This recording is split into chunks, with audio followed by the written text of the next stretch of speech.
energy resources. We have three fantastic speakers who are going to give you different perspectives on this topic, and hopefully will present the case for why we need to be developing more and utilizing more of our natural resources. So with that, I'm going to come over, I'm going to go sit down at the table. Our first speaker is going to be Conn Carroll. He's a senior editorial writer for the Washington Examiner. Following him is going to be Charles Drevna. He's the president of the American Fuel and Petrochemical Manufacturers. And finally, we have McElhinney. She is a film director and producer of such movies as Mind Your Own Business, Not Evil, Just Wrong, and Coming Up Frat Nation. So with that, I'm going to turn it over to Conn.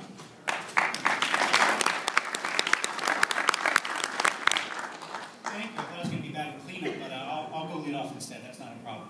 I'd like to first start by asking an easy question. You all get this one. How many of you have heard of the Keystone XL pipeline? That's a okay. Good one. Go ahead. Now, how many of you know the name? How many of you know the name of the law that the State Department used to deny their permit? Not as many hands. Okay. The name of the law is the National Environmental Policy Act, NEPA.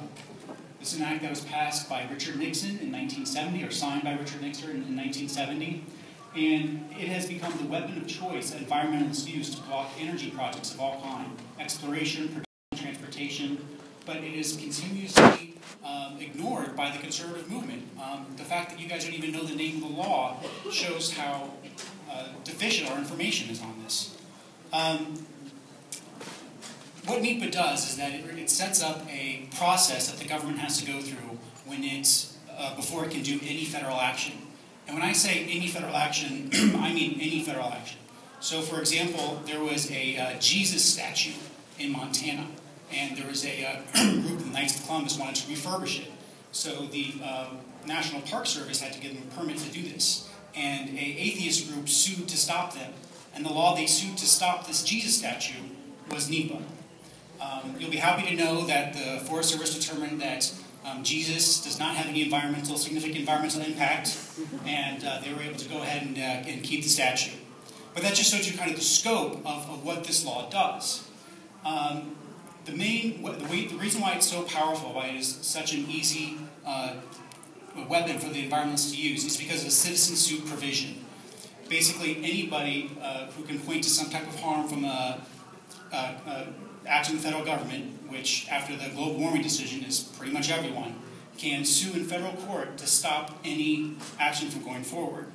Now, this has a humongous impact on our energy development. The United States Chamber of Commerce last year did a study of 351 privately funded energy infrastructure projects throughout the United States.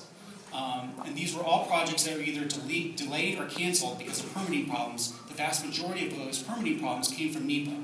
And according to this Chamber's study, those delays and cancellations cost the U.S. economy $577 billion in direct investment and 1.9 million jobs.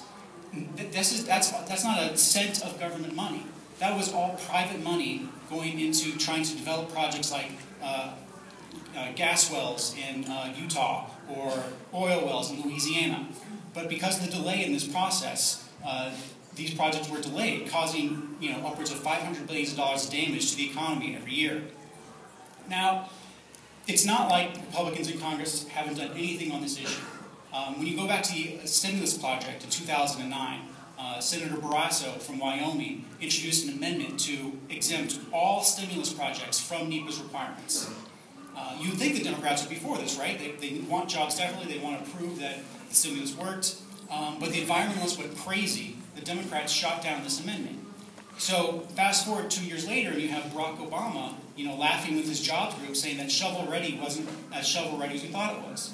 Well, a big reason why that was because of NEPA. Because NEPA requires every project to go through this process, which can take as long as 6 years and usually costs about $1 million.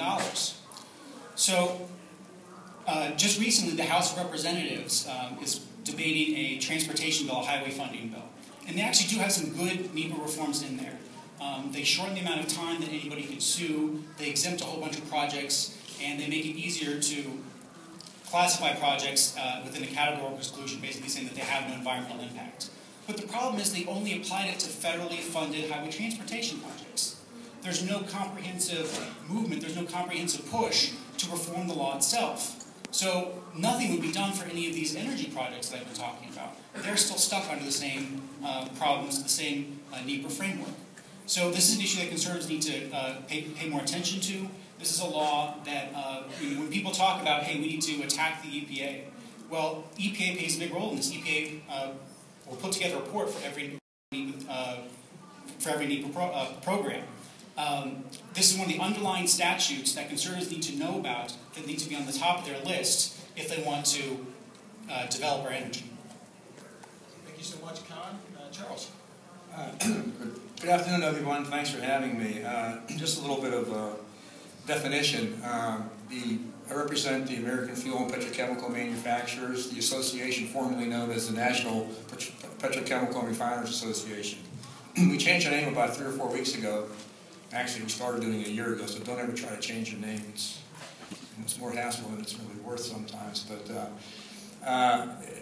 we thought that our name, AFPM, American Fuel and Petrochemical Manufacturers, would better connote what we do. We are manufacturers. We represent the refiners and the petrochemical producers. I mean, like I said, we take the crude and we make it better. We take the natural gas liquids and make them into usable products. So and we represent virtually all the refining and petrochemical capacity here in the United States. But you know, starving at a feast, and why aren't we using our own untapped resources? Well, let me give you. We started off with a quiz for you good folks. Let me give you another one. Who said this? In order for these plants to work, energy prices would necessarily have to skyrocket. Now, he also, and a Nobel laureate. Now, what other Nobel laureate said, somehow we have to figure out how to boost the prices of gasoline to the levels of Europe? Somebody said Stephen Chu? Correct. Now, who said we have to get off of fossil fuels and use more things like wind, solar, and natural gas? No, that was not a Nobel laureate. That was Nancy Pelosi. But go figure. And then the last one, again, after the Senate refused, rightfully so, and thank the Lord, refused to pass the cap and trade, cap and tax, cap and put us in the grease category legislation. Who said there's more than one way to skin a cat? Again, that was the Nobel laureate President Obama. And what he meant there was, well, we can't do it legislatively, given the makeup of Congress now. So we're just going to do it administratively. We're going to do it through EPA.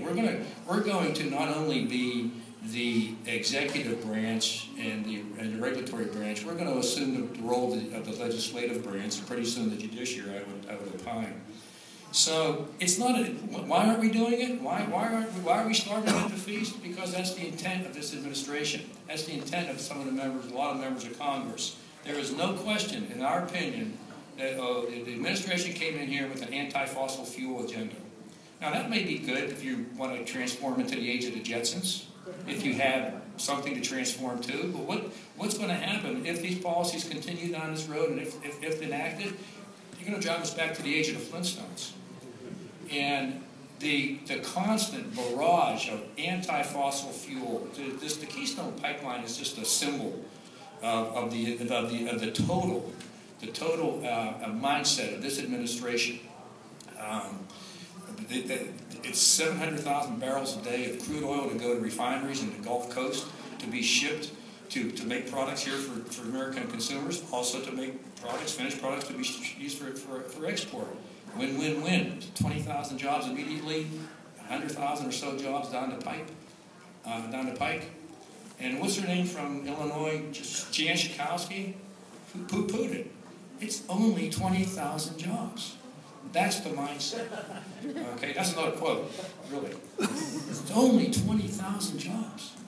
Tell that to the 20,000 union workers who are unemployed right now.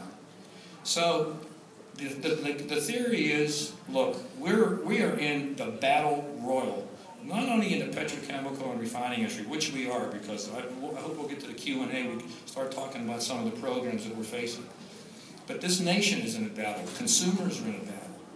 And we need this organization, these groups, as Rob said, we've got to come out and get people energized. We can't just keep preaching to the choir. We've got to get people energized. We have to let them know what the heck the impact of these policy programs are will be on their daily lives. And I guarantee you, if once they're educated, once they find out, I don't care if they wear an RD or bull moose on their sweatshirt, they're going to be energized.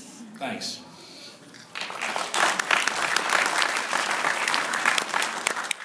Thank you so much, Charles. Ann. Hi, everybody. It's great to be here. Actually, can I stand up there? Okay. Thank you very much. You know, I have something to say about preaching to the choir.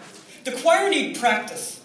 And here's the thing I've noticed. Here's the thing I've noticed about the choir, and it's to do with the thing that I'm really interested in. It's fracking brilliant. On the fracking subject, the choir, good conservatives are nervous.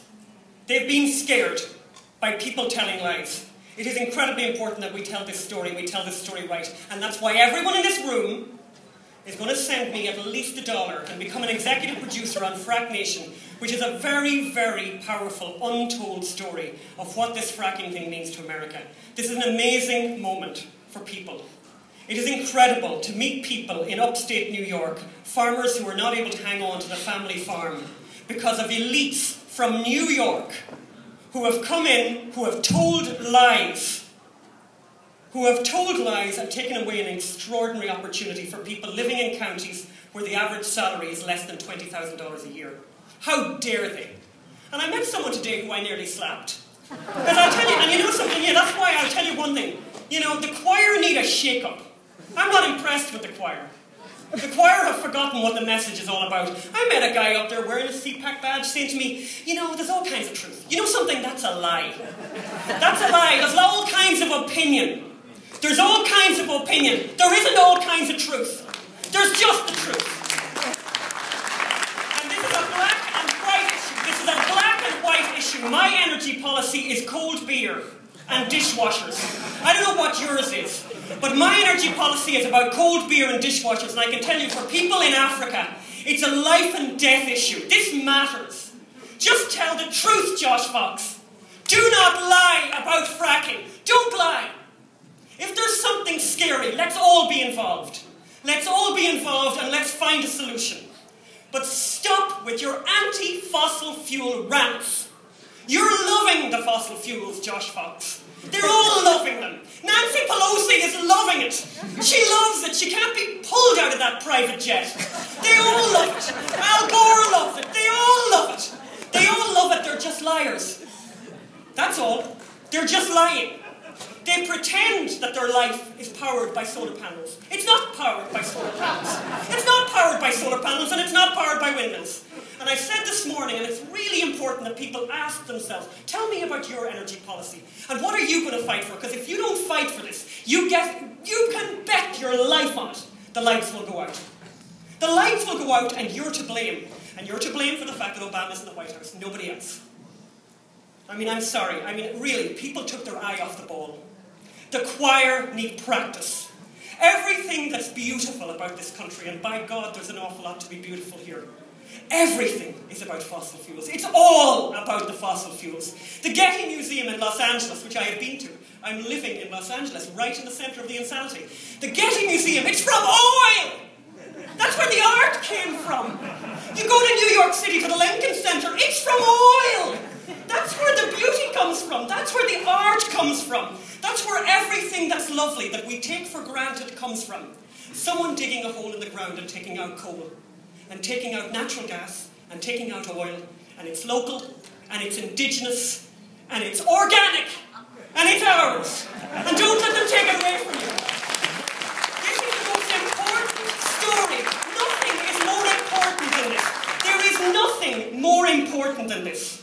But environmentalists will lie because they don't know how to connect the dots. They don't know that everything that's beautiful in their life is from fossil fuels. They don't know that.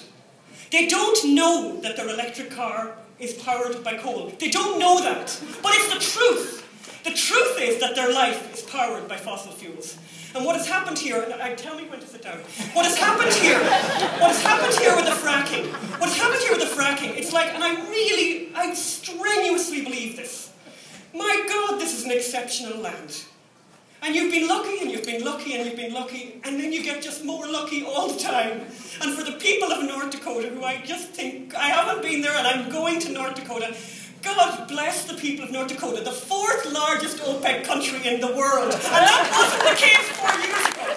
This is news. This is breaking news. A guy said to me, a representative from Kansas to me, he said to me today, do we have shale in Kansas? Yes, you do have shale in Kansas. You haven't explored it yet, but it's there. It's all over the place, in Pennsylvania, in New York, in Oklahoma. So I'm just going to can I quickly just do the things that you're scared with? Can we quickly do that? Earthquakes, yeah? Have you heard about the earthquakes? Oklahoma City, you know, when something happened in Ohio. Is there such a thing as a man-made earthquake? Yes. Yes, we can cause tremors, we can. And you know what we cause them? Do you know what most causes human-made earthquakes and tremors? Geothermal. Good one, nice shout out. Geothermal, the largest geothermal plant in the world. And guess who loves geothermal? The Enviros. The largest geothermal plant on the planet Earth is in California, and it's had tons and tons and tons of tremors. You haven't heard much about that, have you? What else causes tremors? Dam building. Who likes hydroelectric power? I like hydroelectric power, by the way. It's renewable. Guess who doesn't like it? Environmentalists. They're full of these contradictions. Tell the truth. You can't go wrong, and they can't catch you out. Here, you have got to become fighters. Please join us in this. I'm going to sit down. I want to take questions. Join us in this. This is important. You know that thing that they used to say, when they came for the Catholics, I wasn't a Catholic, so I didn't bother. When they came for the Jews, I wasn't a Jew, so I didn't care. When they came for the Gypsies, I didn't care because I wasn't a Gypsy. Well, guess what? They're coming for you. They're coming for you because they want to turn the lights out. They want to turn the lights out. You know why?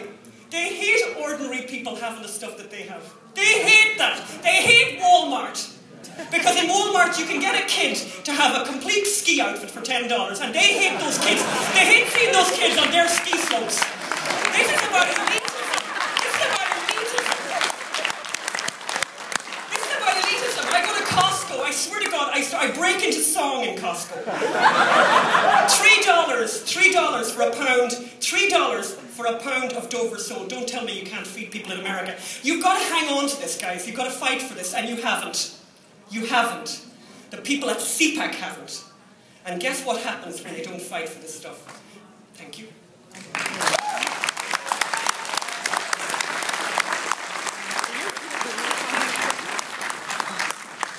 Ann has spoken at our Heartland Institute International Conference on Climate Change, and every time I see her, I get fired up all over again. It doesn't matter how many times I've watched you talk. And for those of you that aren't familiar with the fracking process that she's talking about, it's very exciting news. Fracking has been around. It's also known as hydraulic fracturing. Essentially, what energy companies are able to do is they inject water at high pressure underground, usually thousands of feet underground. It forms cracks in these shale formations that contain natural gas and oil, and allows the oil and natural gas to be recovered. Just recently, there's been a fracking revolution. Two things have come together at the same time in recent years.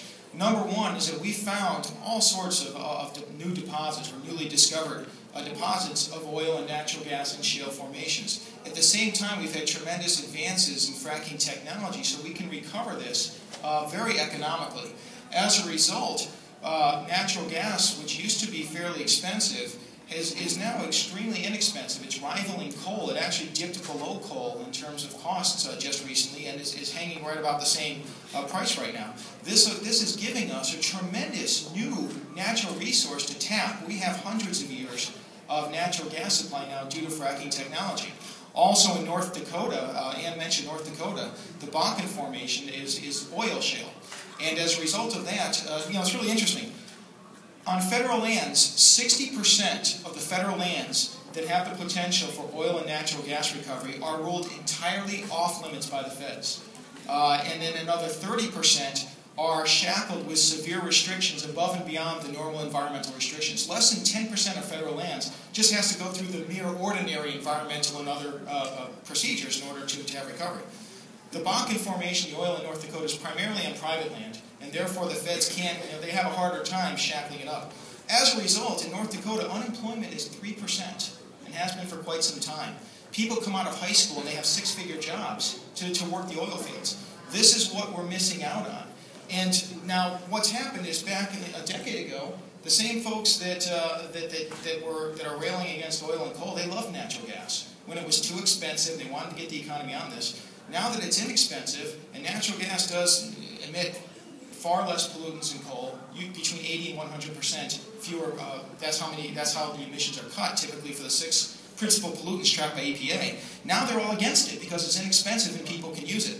And the assertion is that as a result of these fracking technologies and fracking efforts, that there are environmental problems, particularly regarding groundwater. And if some of you saw the movie or heard of the movie Gasland, the most poignant scene, you had the gentleman turn on his water faucet, flicks his lighter, poof, the water's on fire. And fracking is to blame. And when Ann mentioned Josh Fox, he's the producer of Gasland. So I want to direct that question to you right now. What is wrong with that scene? Can I tell you about this? Because this is great. So Josh Fox has this scene where the guy lights, and he's got the kind of dodgy facial hair, he's like your everyman, and he lights the faucet with a taper. We confronted Josh Fox at a Q&A in Chicago. We said to Josh Fox, people in America have always been able to light their water. That's why towns all over America are called burning springs. Why didn't you put that in the film? Did you know that? And he says, and he's like, who are you? Who paid you? How did you get it? We're like, we're asking a question, it's a Q&A. You don't get to do the Q's, you're doing the A's here. And here's what he says, here's what he eventually says. Yes, I know that. Why didn't you include it in the film? It's not relevant. And we got that on film. We put it up on YouTube. He got a ton of lawyers after us. And got it taken off YouTube. We put it on Vimeo. He got it taken down on Vimeo. It's back up on YouTube. It's back up on Vimeo. Free speech in America. People could always light their water in America. Always. That's how much gas is out there. Yeah, the great part is, Ann and her partner, McElhinney, actually demonstrated that going back to the early 20th century, people in that same vicinity have been able to light their water on fire, yet in the movie, people think it's due to fracking. Now, I mentioned the tremendous new resources we have available due to natural gas. We're hearing the argument, though, that this is good for many conservatives that say it's good that we have this new resource, but we're hesitant about exporting it. We shouldn't necessarily be giving it away. So I want to ask Charles, how do you feel about the argument that these new resources we have are too valuable to be exported? We believe in a free and open market. We believe in consumer choice. So to say that we shouldn't be exporting something that keeps Americans working, something that adds to on the positive side to the trade deficit, and it keeps people paying taxes, whether they're the 1% or the 99%, doesn't matter. It's the same, and I'm glad you brought that up, because it's the same thing we're seeing now with the Keystone XL pipeline. We've gone through this series of why we can't, why we should not allow the permit to build a $7 billion pipeline investment that will create 20,000 and another 120,000 jobs. It's not about stopping the pipeline per se. It's about the anti-fossil fuel agenda of this administration and their supporters in Congress. So now the erstwhile representative from Massachusetts, Mr. Markey, has put a bill in the House that says any refined product that comes out of the oil that if ever gets to the refineries in the Gulf Coast from Canada can't be exported, because we should keep all that here. The theory is A, we can't do that. B, we don't want the damn pipeline built anyway. And 3, we can create a scare that well, if we start exporting all this stuff, that the market will go and prices will go through the roof.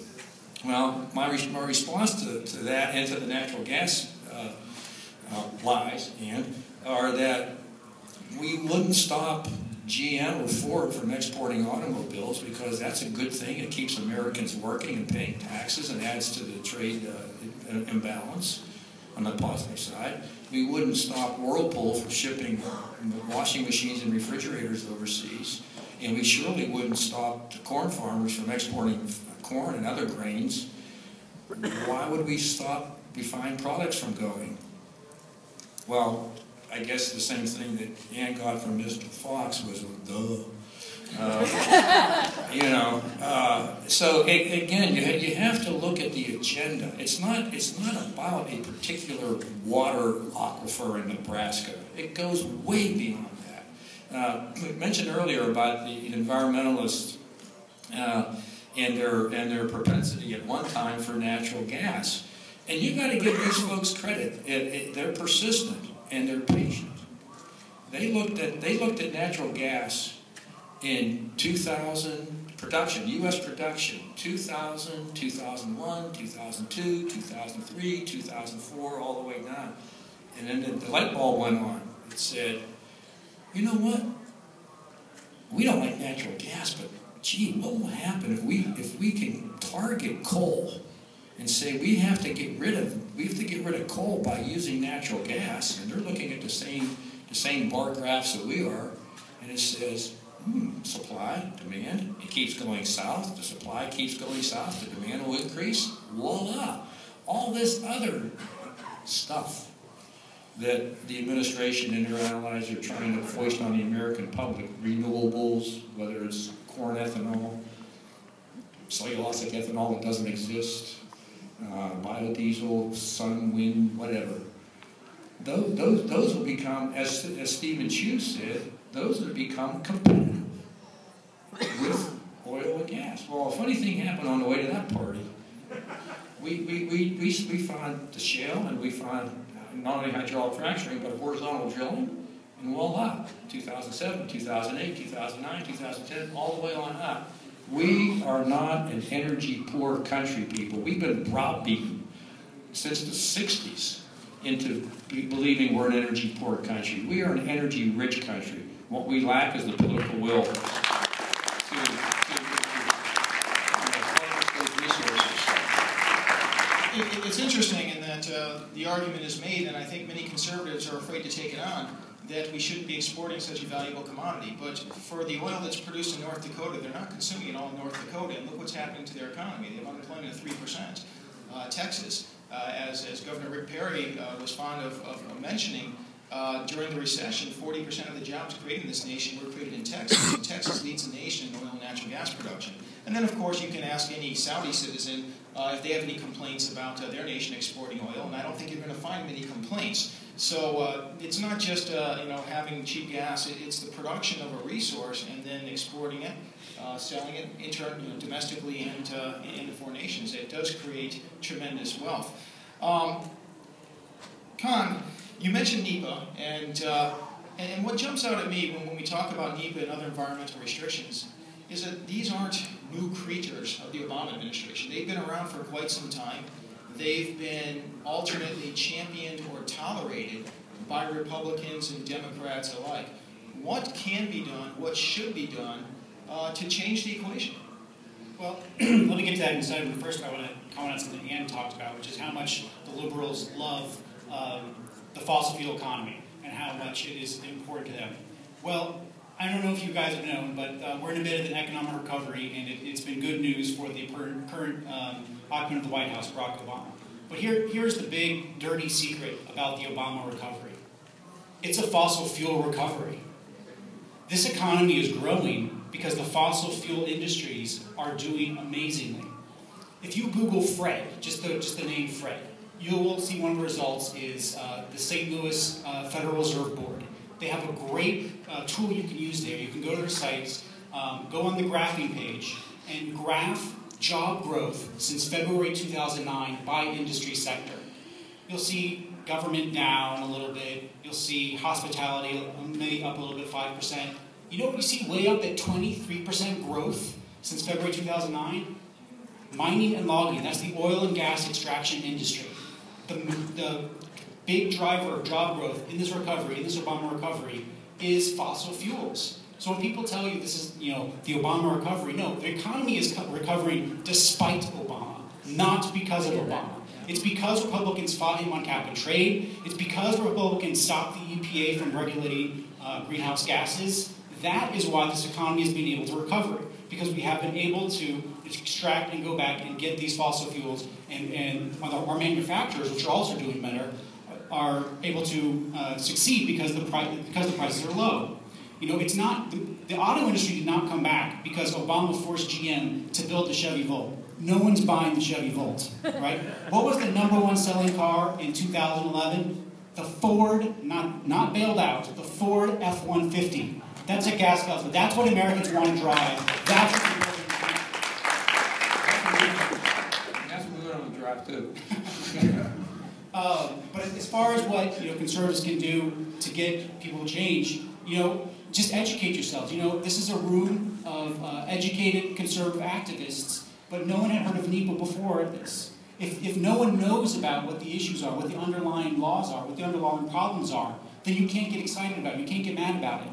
So use Keystone to educate your friends. Use Keystone to educate your legislators. Say, yes, Keystone is a problem, but he's right. It's not about some aquifer in Nebraska. That's not the issue at all.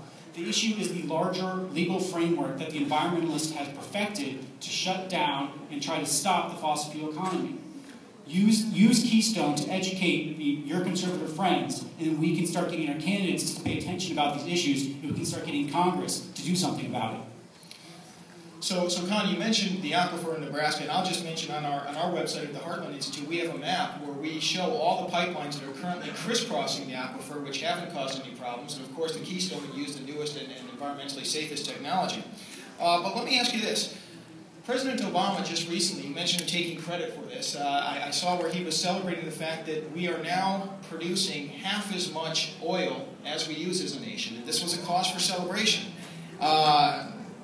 Why not, well, I guess a better question rather than why not more, but would we even be at 50% if the Bakken oil shale were on federal land rather than private land? No, I mean, absolutely, that's a big point. I mean, when you look at a map of the United States, a lot of people don't realize this. Fracking, which is a very important issue, is largely a state issue, but only because most of it is found in Pennsylvania and New York. But when you look at a map of the United States and you look at how much the federal government owns, everything kind of west of the Mississippi, the federal government actually owns 80% of that land. It's really mind-boggling. So when you talk about where you can make a difference on federal policy in energy production, on the federal level, you're really talking about the western states. And that's something that not a lot of people realize. Awesome. Let's take some questions. There's a gentleman there with the glasses with his hand up, the fourth row back. Just behind you. He's had his hand up for a long time. Yeah.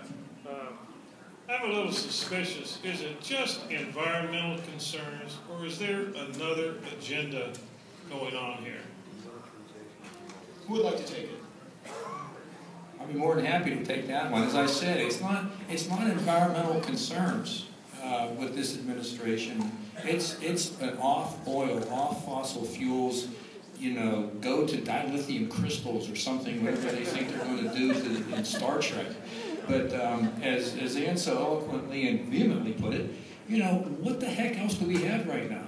But it's a mindset. It started with the global warming debacle and the other Nobel laureate that I didn't mention. And if any of you are up for Nobel laureates, turn it down. It isn't worth what it used to be. But Al Gore and his penchant for we are in a global crisis. We have to do something now, which means we got to shut our economy down and become Greece. I really think. I believe it's a combination of zealotry and environmentalism mixed together. It's not good for the nation. Ann, I know you want to answer this. Go ahead. I mean, I'll tell you, sustainability is behind it, and sustainability is a lie. Don't use it in a sentence. Stop talking their language. There's no sustainability. My father's 93, and he got a hip replacement at 92. Don't talk to me about sustainability. It's complete nonsense. We didn't get here by doing anything sustainably. The next generation will figure their own thing out. We need to use stuff. And the idea that we're running out of stuff is such a joke. It's ridiculous. They've been running out of oil since the 1800s. The first time they were running out of oil was, remember when they said that there was no oil outside of Pennsylvania? For God's sake, we keep on finding new stuff. The centre of this lie is sustainability. Do not use that language. It's disgusting. The idea of sustainability is that there's too many people and there's not enough stuff. Two big lies. Have you been to Australia? No one living there. Have you been to Alaska? There's no one in Alaska. Have you been to Canada? No in Canada. The place is empty. And you know how I can prove to you that there aren't too many people? Prove this to you. Have you heard of Steve Fawcett, the gazillionaire? He took off in a little aircraft in Nevada. Do you remember that story? He was a gazillionaire. They sent out all the people in Nevada to look for him. Did they find him? 6 months? No. They gave up looking. The wife who missed him sent out people looking for him. She looked for a year. Couldn't find him. In Nevada, in a country where there are 300 million people living, they couldn't find him. He was, by the way, found eventually. Don't tell me nonsense. There is not too many people. Every child born is precious. We need more of them because we still haven't got a cure for cancer. So, there aren't too many people, and there isn't. We're not running out of stuff. Don't allow people to talk about sustainability. It's a lie. At the centre of all of this nonsense. Let me also add, for those of you who would like more about what are the motives behind the anti-energy agenda, I mentioned earlier the films that Ann has directed and produced. Mind Your Own Business. That's M-I-N-E. Mind Your Own Business. Google search it. Order it. It is an incredible movie. Not Evil, Just Wrong. The same thing regarding global warming. You look at what's really driving the anti-energy folks, and there you have your answer. Next question. Gentleman in the suit, reddish shirt. We all heard that Bill Buckey, his administration, got rid of 10,000 regulations, I believe, in the State of the Union. Can you shed some light on that? Because some of my liberal friends try to use that same line on me too, and I can't quite find the words to describe how untrue it was. Sure. The easy way to rebut that is that basically that's just all regulations he was talking about. So, for example, if like the FEC issues a regulation about how they have to conduct their meeting, that would be one of those regulations that he got rid of. But the Office of Management Budget, White House OMB, also classifies every regulation by size. And every regulation that has a cost to the economy of over $100 million a year is classified as a major regulation. Obama has approved far more of those than any president in the history of the United States. And it's only going to get worse. Through Dodd-Frank, through global warming stuff, he's on record to have, I think it's like $300 billion worth of regulations just in the next 2 years. So to tell them to ignore all the meaningless small regulations, if you just look at major regulations, no president has ever passed more major regulations than President Obama. Next question, gentleman with the beard and mustache. There you go. Well, I just want to confirm, I grew up on a family farm in upstate New York, and in 1960 on, we could light our water, because natural gas would come out with the water, and it was only 240 feet drilled well. So I just want to confirm this is 1960 to the present, we could light our water to impress people. Obviously it affected my mind, and my father lived to be in his 80s, it affected him too. But my question is, because I own almost 300 acres up there now, is the fracking ever going to get approved for central New York? Do you see it coming? Yeah, this is, I mean, I feel so strongly about the people up in upstate New York. We've filmed up there, by the way. We've talked to farmers up there. And it is going to get approved because the truth will out. And the truth will out. Liars must be called out. And people must, I mean, I'm really happy to go there. I'm going to be travelling around the country for the next 6 months, telling this truth. Tell it on the mountain. This is the good news. So I'm really happy to come to upstate New York. And you need to, as I said, you need to fight for this. You need to fight. And Josh Fox needs to be taken on every time he lies. Stop lying to people in upstate New York. And I think it's important. Oh, go ahead, Josh. Oh, okay. One thing that I think that we haven't discussed today, just briefly to throw it out, and Ann's absolutely right when you're talking about the natural gas, home heating, utilities, whatever you traditionally think about natural gas use. But the one thing about the Marcellus Formation and in New York, West Virginia, Pennsylvania, Ohio, and the Utica Formation up in there, is it's rich with things called NGLs, natural gas liquids. And once you put the gas through the processing procedure, take the dry gas and send it to the home or to the utility, you've got these rich natural gas liquids, which are the feedstocks for petrochemical facilities. And that's just the beginning. You take those and you run them through some process and you make little round plastic pellets. And from there, you have a manufacturing renaissance like this country has never seen. And rather than importing products, we could be making them here and exporting them. I guess Marky wouldn't want us to do that, though. And of course, regarding New York specifically, this is really interesting. One of the things we do at the Heartland Institute, we publish a monthly energy and environment newsletter, Environment and Climate News. We published a story a few months ago. The Environment Commissioner in the state of New York, Democratic administration, has come out supporting fracking. And we need to get the word out so that when the scientists are looking at this, they don't find any problems. It's all political, but once the public understands that even the Environment Commissioner is in favor of it, I think, as Ann mentioned, the truth will win out. Ann insisted oh, go ahead, John. Yeah, I just wanted to tell you that after my husband was retired, and he's been drilling all over the world for 30, 40 years. At the age of 73, he just got called back to work in the vacuum. And he is up there now. He went up a few days before Christmas. He hasn't been home yet. They're sending him around. I mean, he's been fracking for years. There is nothing that's going to happen. And where did you get that T-shirt? I want one. Oh, I designed this myself. And please it's go. fracking brilliant. Yeah. Please, yes, I want one. And please go visit my husband up there, and he will show you around. I'd love to go there. I am going to North Dakota, by the way. I am. Yeah, you need to go up there, and it's just absolutely crazy what's happening up there. Right, I know. And her comment just illustrates the point. 3% unemployment in North Dakota. Don't forget that number. 3%. When we hear about the green economy and all that it's doing with all the cylinders of the world, and about how, well, we can't drill our way to energy prosperity, well, yes, we can, because they're doing it in North Dakota. They're doing it everywhere where oil and natural gas are being produced. Next, gentleman with the red shirt here. Thank you. So they tell you that fracking is bad for the water. Well, up in New Hampshire, we have granite, not shale. We have water. It doesn't flow so fast. You know what they do to the wells? They frack them. It's been offered as a service by well drillers for years and years. And by the way, Ann and Phelim, way to go. If you haven't seen the films, folks, buy them. And I am in already as a contributor for fracking. Go ahead.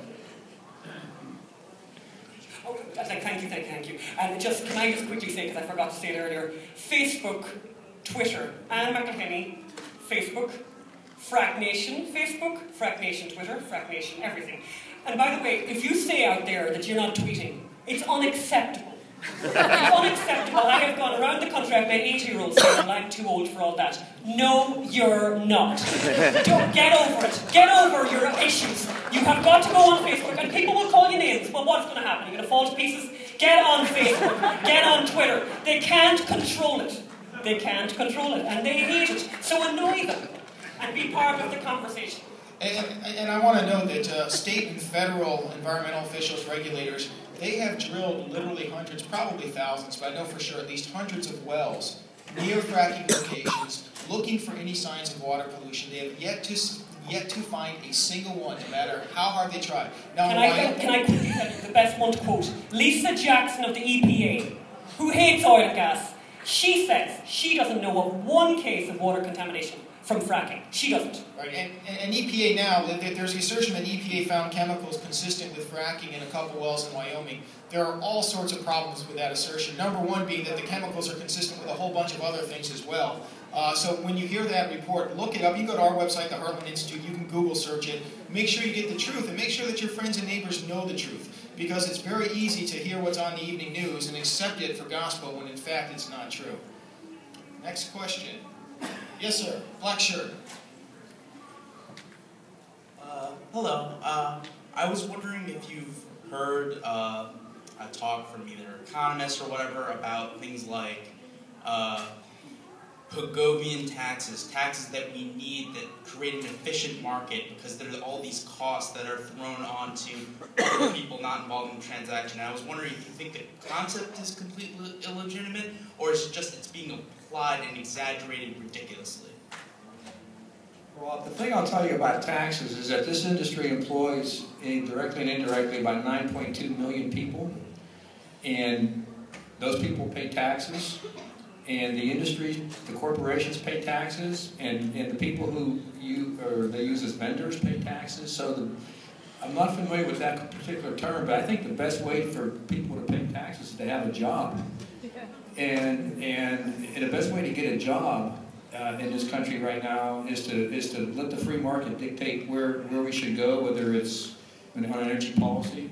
The best way is to have the government step aside and say they're not going to create jobs unless they create more federal jobs, and let the consumer pick and choose rather than the federal government trying to pick and choose winners in the energy market.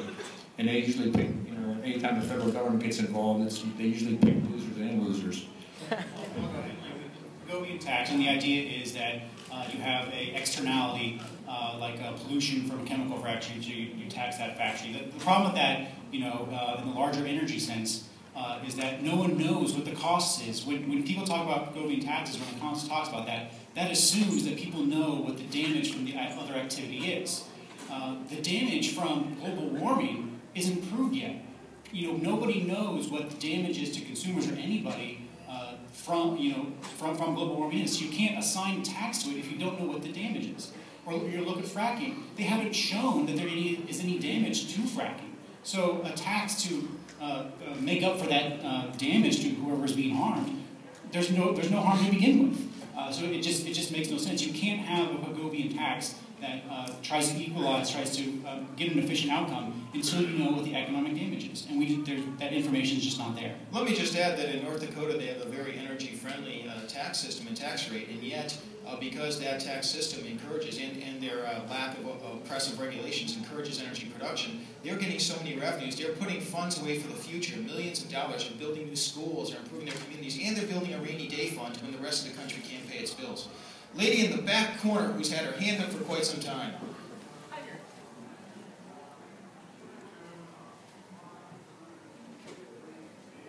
This question's for Ann. We were talking earlier, Ann, about the issue of that when we in America own land, we own our mineral rights. Can you talk about that and how unusual that is, and how we in America do not appreciate that we have freedom about land ownership that we are not protecting or even really aware of? Yeah, thanks very much, Mary Beth. I discovered this recently. By the way, my colleague here, Chris McCoy, wearing the same T-shirt, is giving out stickers so that you can all know how to find and give me money for the film. But let's remember, I'm a capitalist. The point that Mary Beth that I was talking about, I found this out. I think this is amazing. Now, some of you probably know this.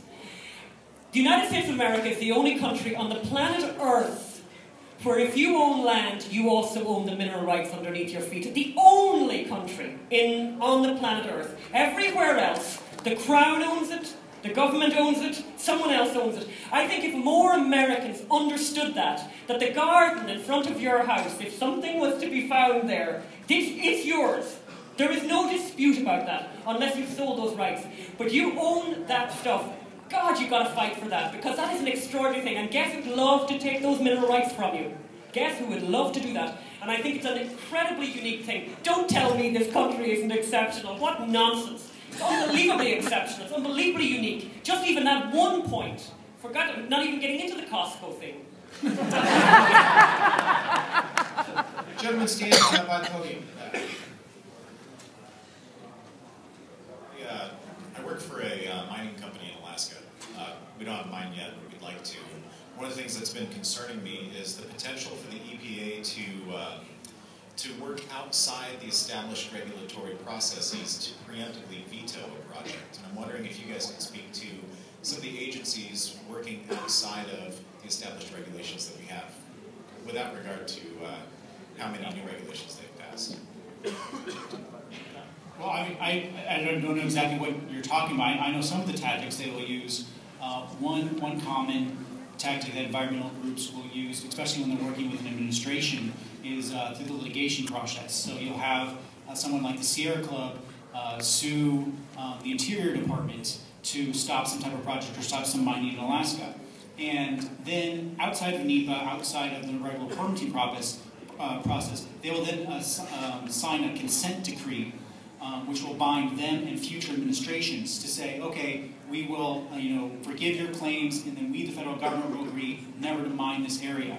And so that is a way that colluding through the courts, colluding through the political appointees within a sympathetic administration,